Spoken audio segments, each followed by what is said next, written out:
Ketika akun baru dibuat, Bosman Mardigu Official, maka channel lain muncul dengan nama yang sama atau mirip-mirip. Maka saya dengan hormat berkali-kali mengingatkan, silakan re-upload semua video Bosman, namun jangan pakai nama Bosman Mardigu Wowi Sontoloyo yang memang trademark Bosman sebagai nama channel. Ambillah manfaat videonya, namun bukan nama pribadinya. Mohon diganti nama channel tersebut dengan segala hormat. Karena pelajaran dan tanggung jawab nama serta isi ilmu tadi, saya yang berhadapan dengan musuh-musuh kebenaran tadi, pada ujungnya bukan kalian. Kalian ambil manfaat AdSense dan ilmunya. Silahkan kembali ke perjuangan awal kita kaum New Mind dengan pertanyaan, berapa cost accounting untuk membuat Indonesia menjadi negara superpower di tahun 2045, 24 tahun dari sekarang. Pertanyaan ini disampaikan juga oleh Deng Xiaoping ketika di tahun 1989 memutuskan untuk mempunyai sistem ekonomi sendiri alias dual standar. Standar dunia untuk keluar, standar dalam negeri untuk Tiongkok. Deng Xiaoping meminta berapa biaya dibutuhkan Tiongkok untuk kembali merebut supremasi perdagangan dunia seperti nenek moyang mereka dalam 3000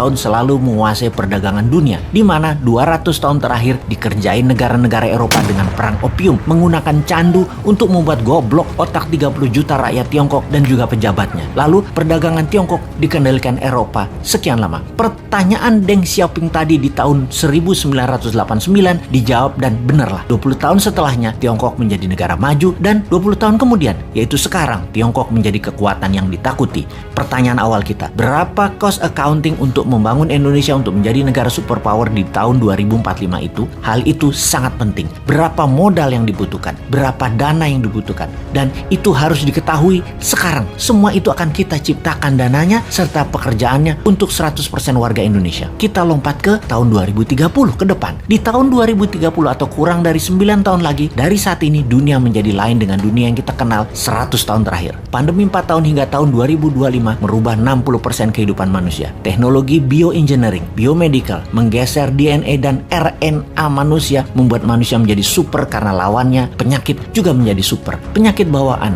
atau penyakit karena virus bermutasi. Manusia pun bermutasi dengan perubahan genetik tubuh manusia dipicu dengan growth factor biomedical. Di sisi lain, secara politik, kalau Amerika tidak hantam secara militer negeri Tiongkok dalam kurang waktu 3 tahun ke depan, maka di tahun 2030 Tiongkok akan menjadi negara superpower nomor 1. Dan saya garansi Amerika tidak akan serang Tiongkok. Amerika tuh chicken sekarang. Sungguh. Kemudian komunikasi 6G dipimpin Tiongkok. Distribusi kapal niaga dan seluruh gadget serta transaksi perdagangan dikuasai Tiongkok. Kesehatan dikuasai globalis cabal. Demikian juga sumber informasi big data dan currency akan dikuasai cabalis. Kemudian kehidupan pertanian akan semakin sulit. Alam semakin gersang. Cuaca tidak bisa dibaca dan dikendalikan. Panas bumi mencapai puncaknya di tahun 2030.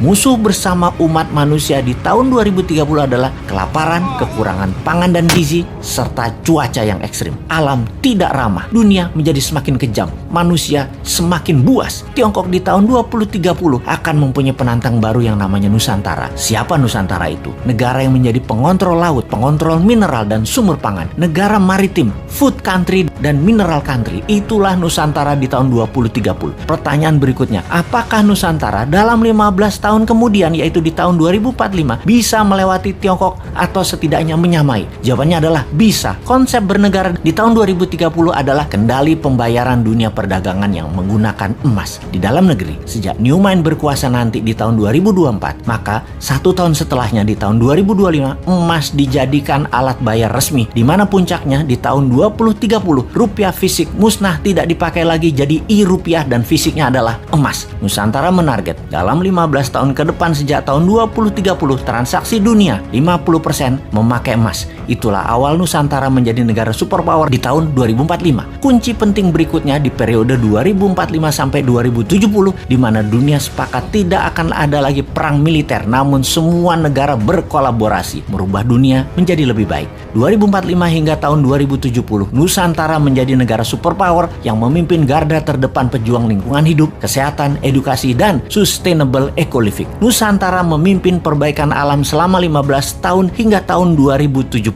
Kemudian sejak tahun 2070, inilah awal perdamaian dunia 1000 tahun yang juga dipimpin Nusantara. Terlihat indah? Tidak mungkin. Ada yang berpikir begini nggak di pejabat incumbent atau oposisi? New Mind memang sontoloyo. Tapi kita semua tahu, semua impian ini pasti terjadi. Inilah mengapa video kita dan channel kita ditakuti pemahaman. pemahamannya. Selamat datang masa depan di tangan New Mind.